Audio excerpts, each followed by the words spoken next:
Hi there, thank you for coming to Mom Savings Tips. This is a channel that I've created to share with people some of the tips and tricks that I've learned over the years to save a little bit of money and also make a little money. So I hope you find it useful. Please make sure you subscribe.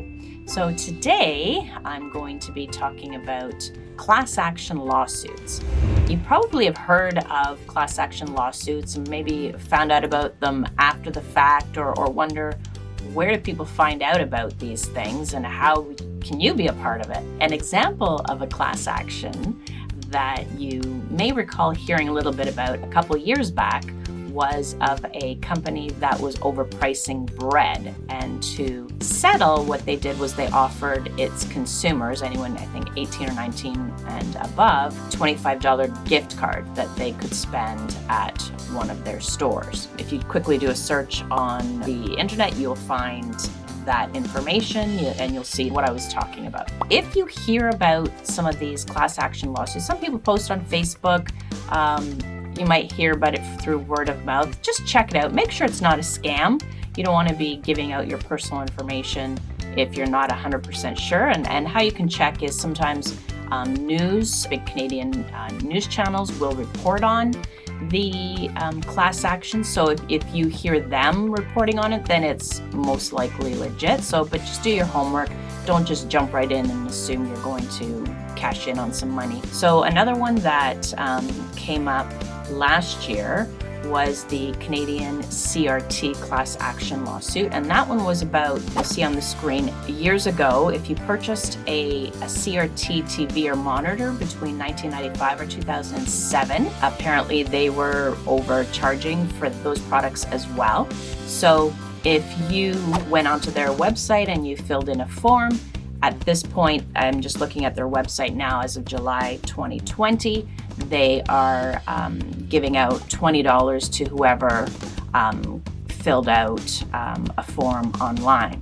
Now, they did have a second option. If you had receipts that proved that you had purchased some of these items, computer monitors, TVs, and you had receipts, I think it was 3 or more, and you proved it and you submitted those, then you could actually be eligible for more money.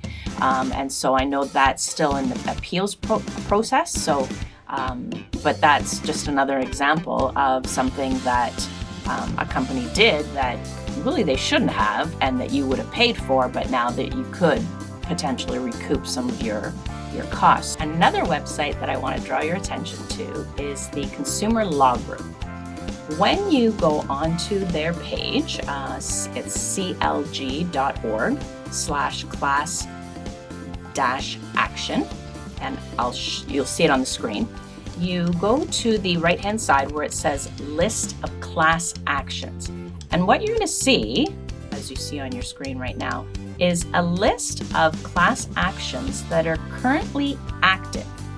Now, these may be relevant to you, they may not, but as you can see as I'm scrolling down, there's at least, 15 of them that are currently active. And now the years that are listed, I'm not 100% sure if those are when the class actions were first initiated or when something happened. So for example, I'm looking at one right now where it says October 25th, 2011. I think that's a date that an incident had occurred. So that's why they're referring to that date. So don't look at those dates specifically. Make sure you look at the right-hand side where it says active. And those are the ones that have not been either settled yet or ones that you can apply for. Actually, there's quite a few more than just 15.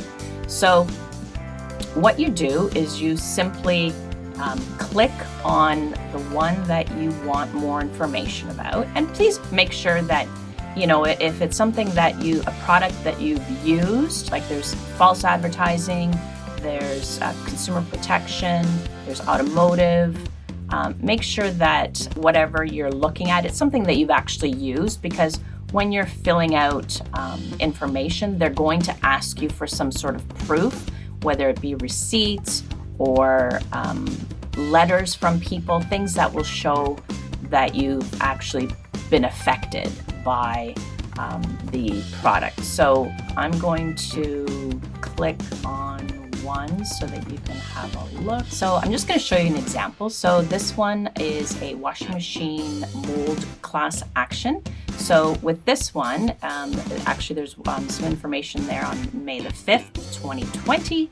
So it talks about a number of different washing machines that have been affected by this class action. It talks about mold and different smells coming from the machine, and it sounds like it might be because of something that the company didn't put into the product that they should have. You can see at the bottom there, you just fill in your information, and they will they ask you for what damages or symptoms you've experienced, and they'll ask you to add them to their mailing list. And then once you do that, someone will call you or email you to get further information. Like I said, they will look for proof that you actually purchased the product, that you have the product still, and how you've met